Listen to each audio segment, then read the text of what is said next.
Doctor, ഈ stroke എന്താണ്? Stroke വരുമ്പോൾ നമ്മുടെ ബ്രെയിനിലുണ്ടാകുന്ന മാറ്റങ്ങൾ എന്തൊക്കെയാണ്? സ്ട്രോക്ക് അഥവാ മസ്തിഷ്കാഘാതം സാധാരണ കേൾക്കുന്ന ഒരു വാക്കാണ്. തലച്ചോറിലേക്കുള്ള രക്തപ്രവാഹം തടസ്സപ്പെടുകയോ രക്തക്കൊള്ളുകൾ പൊട്ടുകയോ ചെയ്യുമ്പോഴാണ് സ്ട്രോക്ക് അഥവാ മസ്തിഷ്കാഘാതം ഉണ്ടാകുന്നത്.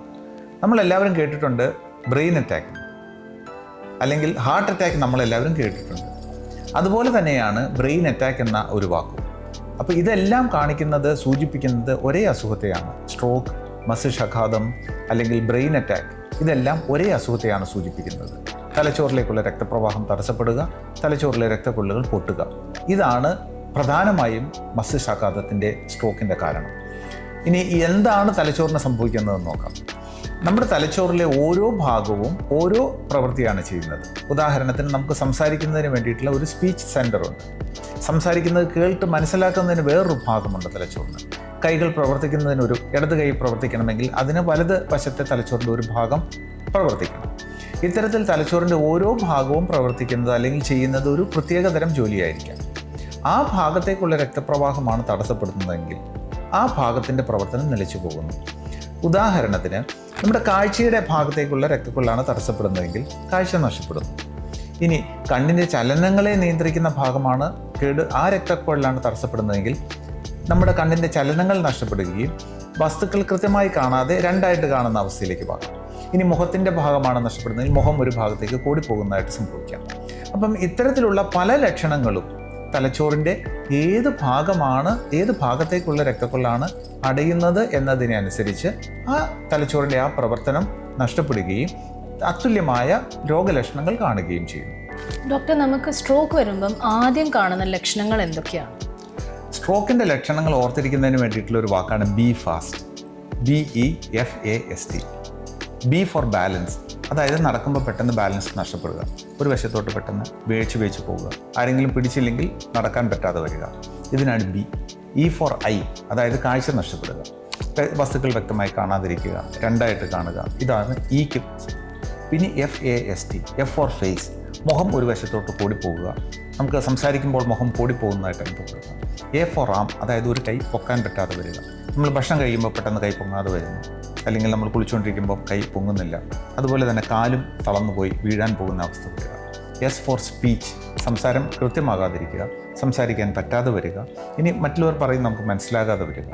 T ഫോർ ടൈം, അതായത് എത്രയും പെട്ടെന്ന് ഈ ലക്ഷണങ്ങൾ കണ്ടാൽ അത് സ്ട്രോക്കിൻ്റെ ലക്ഷണമാണെന്ന് മനസ്സിലാക്കി ഉടനടി ചികിത്സ തേടേണ്ടത് ആവശ്യമാണ്. ഡോക്ടർ, നമ്മൾ പലപ്പോഴും സ്ട്രോക്കിൻ്റെ ചികിത്സയിൽ ടൈം ഇസ് ബ്രെയിൻ എന്ന് കേട്ടിട്ടുണ്ട്. അപ്പോൾ ഈ ഗോൾഡൻ അവറിൽ ചികിത്സ നൽകണതിൻ്റെ ഇമ്പോർട്ടൻസ് എന്താണ്? ഏറ്റവും പ്രധാനം, തലച്ചോറ് മറ്റ് അവയവങ്ങളിൽ നിന്ന് വ്യത്യസ്തമായി ഉടനടി നാശം സംഭവിക്കുന്ന ഒരു അവയവമാണ് തലച്ചോറ്. അതായത് ഏതാനും മണിക്കൂറുകളിൽ തന്നെ നാശം സംഭവിക്കുകയും പിന്നീട് അത് പുനർജീവിക്കാനുള്ള സാധ്യത ഇല്ലാത്ത ഒരു അവയവമാണ് തലച്ചോറ്. അപ്പോൾ തലച്ചോറിനൊരു കേട് പറ്റിയാൽ ഉടനടി, അതായത് ഒരു ബ്ലോക്ക് വന്നാൽ എത്രയും പെട്ടെന്ന് തലച്ചോറിൻ്റെ ആ രക്തപ്രവാഹം പൂർവ്വസ്ഥിതിയിലാക്കി തലച്ചോറിന് കേട് വരാതെ നോക്കിയാൽ മാത്രമേ ആ നഷ്ടപ്പെട്ട ആ കഴിവ് തിരിച്ചെടുക്കാനാകൂ. ഉദാഹരണത്തിന്, പെട്ടെന്ന് ഒരു വശം തളർന്നുപോയൊരു രോഗി നമ്മൾ 1-2 ദിവസം കഴിഞ്ഞതിന് ശേഷം ആശുപത്രിയിൽ കൊണ്ടുപോയി ചികിത്സിച്ചിട്ട് പലപ്പോഴും തിരിച്ച് സാധാരണ നിലയിലേക്ക് വരാനുള്ള സാധ്യത തീർത്തുമില്ല. തലച്ചോറിന് കേട് സംഭവിച്ചാൽ പിന്നെ അത് പൂർവ്വസ്ഥിതിയിലാക്കാൻ സാധ്യമല്ല. അതിനു പകരം ഉടനടി, അതായത് ഏതാനും മണിക്കൂറുകൾക്കുള്ളിൽ തന്നെ, കൃത്യമായി പറഞ്ഞാൽ 3 മണിക്കൂറിനുള്ളിൽ തന്നെ നമുക്കൊരു അടുത്ത ഏറ്റവും ചികിത്സാ സൗകര്യമുള്ള ആശുപത്രിയിൽ കൊണ്ടുപോയി പരിശോധനകൾ നടത്തി ഉടനടി, അതായത് 3 മണിക്കൂറിനുള്ളിൽ തന്നെ അതിന് രക്തക്കട്ടയെ അലിയിപ്പിച്ച് കളയുന്ന ഇഞ്ചക്ഷനോ ഏത് ബ്ലോക്കാണോ ആ ബ്ലോക്ക് നിവാരണം മാറ്റിയെടുക്കാൻ പറ്റിയാൽ നമുക്ക് ആ രോഗിയെ പൂർവ്വസ്ഥിതിയിലേക്ക് കൊണ്ടുവരാനാകും. അതുകൊണ്ടാണ് എപ്പോഴും നമ്മൾ എല്ലായിടത്തും കേട്ടിട്ടുണ്ട് ടൈം ഈസ് ബ്രെയിൻ. അതായത് നഷ്ടപ്പെടുന്ന ഓരോ മിനിറ്റും നമുക്ക് 20 ലക്ഷം കോശങ്ങളാണ് നശിച്ചുകൊണ്ടിരിക്കുന്നത്. അത്രയധികം ന്യൂറോണുകൾ, തലച്ചോറിലെ കോശങ്ങൾ നശിച്ചുകൊണ്ടിരിക്കുമ്പോൾ ഉടനടി ചികിത്സ തേടേണ്ടത് ആവശ്യമാണ്. ഇതുകൊണ്ടാണ് ഈ ടൈം ഈസ് ബ്രെയിൻ എന്ന ഒരു വാക്ക് സ്ട്രോക്കിൻ്റെ ചികിത്സയിൽ എപ്പോഴും ഉപയോഗിക്കുന്നത്. ഡോക്ടർ, ഈ സ്ട്രോക്ക് വരാനുള്ള ആക്ച്വൽ കാരണങ്ങൾ എന്തൊക്കെയാണ്? സ്ട്രോക്ക് തടയുകയാണ് ഏറ്റവും പ്രധാനപ്പെട്ട നമ്മൾ ശ്രദ്ധിക്കേണ്ട കാരണം. സ്ട്രോക്ക് വന്നതിന് ശേഷം ഒരു ചികിത്സ തേടുന്നതിലും എത്രയോ നല്ലതാണ് സ്ട്രോക്ക് വരാതെ നോക്കുന്നത്. സ്ട്രോക്ക് വരാനുള്ള കാരണങ്ങൾ എല്ലാവരും അറിഞ്ഞിരിക്കേണ്ടതാണ്. ഏറ്റവും പ്രധാനപ്പെട്ടത് രക്താതിസമ്മർദ്ദം, അതായത് ഹൈ ബ്ലഡ് പ്രഷർ. നമുക്ക് ഹൈ ബ്ലഡ് പ്രഷർ എല്ലാം ചെറുപ്പകാലത്ത് അല്ലെങ്കിൽ നമ്മൾ 30-40 വയസ്സ് സമയത്ത് പ്രഷർ അല്പം കൂടിയാലും പലപ്പോഴും ഒരു ലക്ഷണവും കാണില്ല. അപ്പോൾ കൃത്യമായി നമ്മളൊരു ഡോക്ടറെ കാണിച്ച് പ്രഷർ ഇടയ്ക്കിടയ്ക്ക് നോക്കി. കൂടുതലാണെങ്കിൽ അതിന് കൃത്യമായി മരുന്ന് കഴിക്കുക എന്നുള്ളതാണ് ഏറ്റവും പ്രധാനം ശ്രദ്ധിക്കേണ്ട കാര്യം. നമ്പർ 2, പുകവലി. നമ്മൾ കേരളത്തിൽ ഇന്ന് പുകവലിയുടെ തോത് വളരെ ഗണ്യമായി കുറഞ്ഞു വന്നിട്ടുണ്ട്.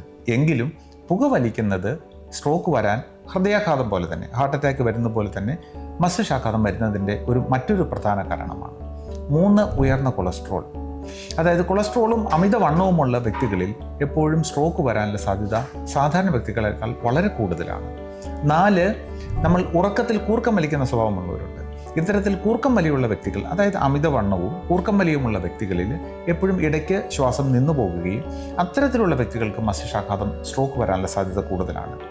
5, ഹൃദയ ഇടിപ്പിൽ, അതായത് ഹാർട്ടിൻ്റെ ഹൃദയത്തിൽ എന്തെങ്കിലും കുഴപ്പമുള്ളവർ, ഏട്രിയൽ ഫിബ്രിലേഷൻ എന്ന് പറയും, താളം തെറ്റി അടിക്കുന്ന അവസ്ഥ, ഇങ്ങനെയുള്ള വ്യക്തികളിലും സ്ട്രോക്ക് അഥവാ മസ്തിഷ്കാഘാതം വരാനുള്ള സാധ്യത കൂടുതലാണ്. ഇനി രക്തം പൊട്ടുന്ന അവസ്ഥ പ്രധാനമായും രക്താതിസമ്മർദ്ദം അല്ലെങ്കിൽ ഹൈ ബ്ലഡ് പ്രഷറുള്ള രോഗികളാണ് തലച്ചോറിൽ രക്തം പൊട്ടുന്ന അവസ്ഥ കാണുന്നത്. 2, ചില വ്യക്തികളിൽ രക്തക്കുഴലുകളിൽ ചെറിയ കുമിളുകൾ കാണും, അന്യൂറിസം.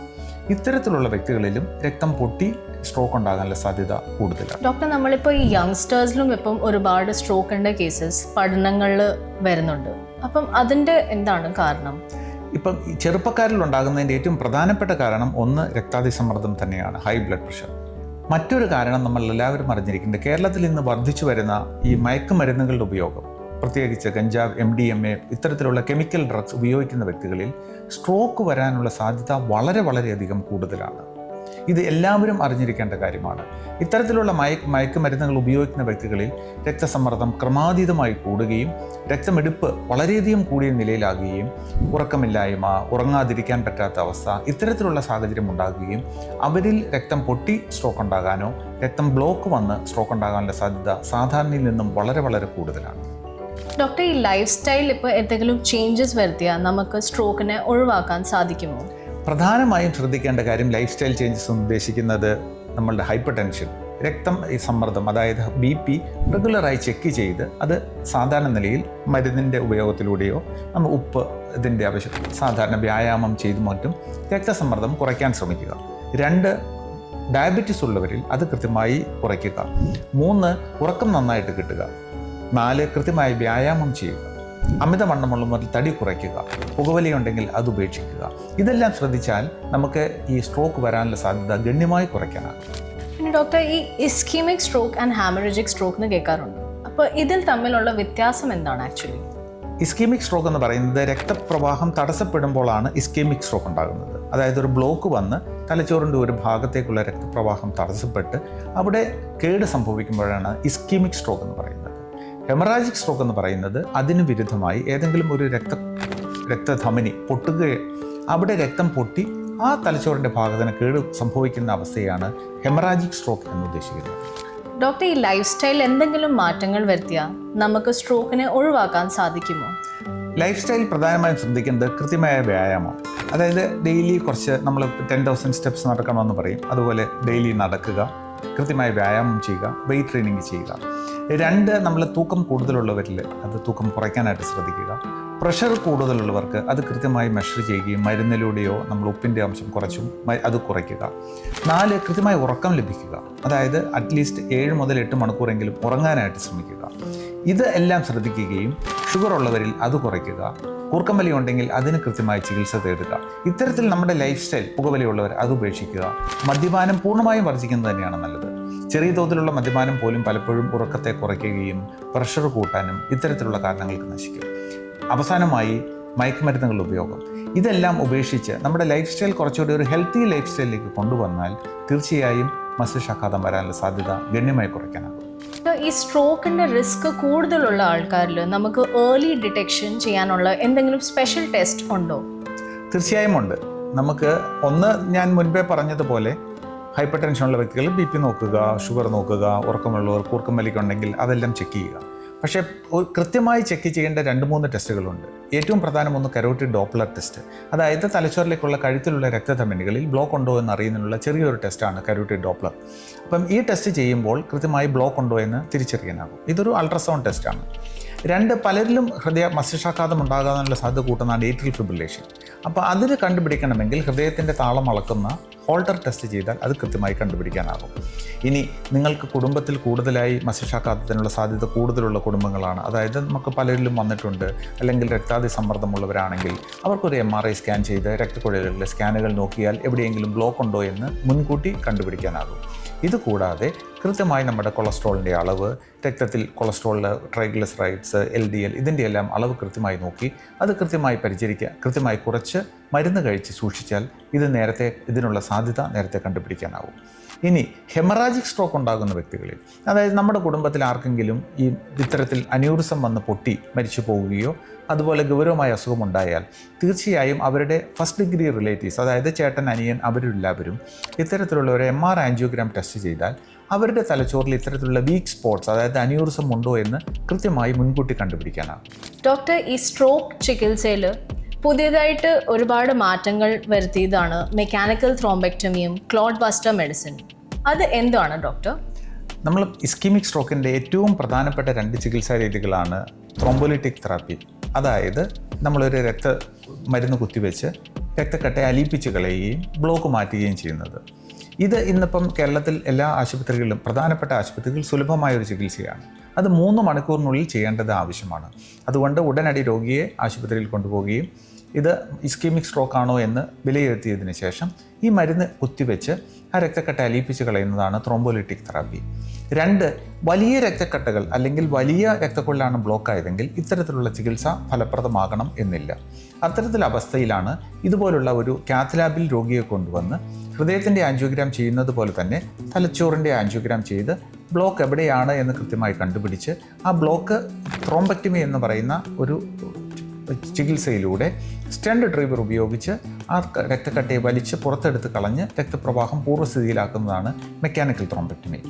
ഈ 2 ചികിത്സയും ഉടനടി ചെയ്യാനായാൽ പലപ്പോഴും നല്ലൊരു ശതമാനം രോഗികളിലും അവരെ ജീവിതത്തിലേക്ക് തിരിച്ചു കൊണ്ടുവരാനാണ്. ഡോക്ടർ, ഈ സ്ട്രോക്ക് ചികിത്സയും റീഹാബിലിറ്റേഷനിലും പുതിയ മെഡിക്കൽ അഡ്വാൻസ്മെൻറ്റ്സ് എന്തൊക്കെയാണ്? പ്രധാനമായിട്ടുള്ള ഇത് നമ്മളിപ്പോൾ പറഞ്ഞതുപോലെ തന്നെ ത്രോംബോളിറ്റിക് തെറാപ്പി, മെക്കാനിക്കൽ ത്രോംബെക്ടമി. അതുകൂടാതെ രക്തം കട്ട പിടിക്കാതിരിക്കാനുള്ള പല പുതിയ മരുന്നുകളും ഇന്ന് ലഭ്യമാണ്. ടിക്കറ്റുള്ള അത്തരത്തിലുള്ള പല മരുന്നുകളും ഇന്ന് ലഭ്യമാണ്. അതുകൂടാതെ തന്നെ ഇത്തരത്തിൽ ചെറിയ ഒരു വശത്തിന് തളർച്ചയുള്ള വ്യക്തികളിൽ റീഹാബിലിറ്റേഷനിലും ഒത്തിരി പുതിയ റോബോട്ടിക് റീഹാബിലിറ്റേഷൻ, അതായത് റോബോട്ടിൻ്റെ സഹായത്തോടെ കൈയുടെ ചലനത്തിനുള്ള ഫിസിയോതെറാപ്പി ചെയ്യുക, ഒക്യുപ്പേഷണൽ തെറാപ്പി ചെയ്യുക, നടക്കാൻ ബുദ്ധിമുട്ടുള്ളവരിൽ ഈ റോബോട്ടിൻ്റെ സഹായത്തോടെ നടത്തി പരിശീലനം കൊടുക്കുക, ഇതിനെല്ലാം ഒത്തിരി നൂതന റീഹാബിലിറ്റേഷൻ ഫെസിലിറ്റീസ് ഇന്ന് അവൈലബിൾ ആണ്. ഡോക്ടർ, പിന്നെ ഈ സ്ട്രോക്കിൽ നിന്ന് എല്ലാവർക്കും ഒരു റിക്കവറി ലഭിക്കുമോ? തീർച്ചയായും ലഭിക്കും, പക്ഷേ ഉടനടി ചികിത്സ തേടേണ്ടത് ആവശ്യമാണ്. പലപ്പോഴും സ്ട്രോക്ക് മസ്തിഷ്കാഘാതം സംഭവിച്ചതിന് ശേഷം തലച്ചോറിലെ കോശങ്ങൾക്ക് നാശം സംഭവിച്ച് 2-3 ദിവസങ്ങൾക്ക് ശേഷം നമ്മൾക്ക് ചികിത്സയ്ക്ക് പോകുമ്പോൾ നമുക്ക് കൃത്യമായി ഇത്തരത്തിലുള്ള ചികിത്സാ രീതികൾ നൽകാൻ പറ്റാതെ വരികയും അത്തരത്തിലുള്ള സാഹചര്യത്തിലാണ് അവർ പലപ്പോഴും ജീവിതത്തിലേക്ക് പൂർവ്വസ്ഥിതിയിലേക്ക് തിരിച്ചു വരാൻ പറ്റാതെ പോകുന്നത്. ഡോക്ടർ, പിന്നെ ഒരു വ്യക്തിയുടെ വയസ്സ്, സ്ട്രോക്കിൻ്റെ തീവ്രത, റീഹാബിലിറ്റേഷൻ എന്നിവ റിക്കവറിയിൽ എത്രത്തോളം സ്വാധീനിക്കുന്നുണ്ട്? തീർച്ചയായിട്ടും ചെറുപ്പക്കാരിൽ ഒരു സ്ട്രോക്ക് വന്നാൽ, മസ്തിഷ്കാഘാതം വന്നാൽ അവർ നന്നായി പൂർവ്വസ്ഥിതിയിലേക്ക് വരാനുള്ള സാധ്യത വളരെ കൂടുതലാണ്.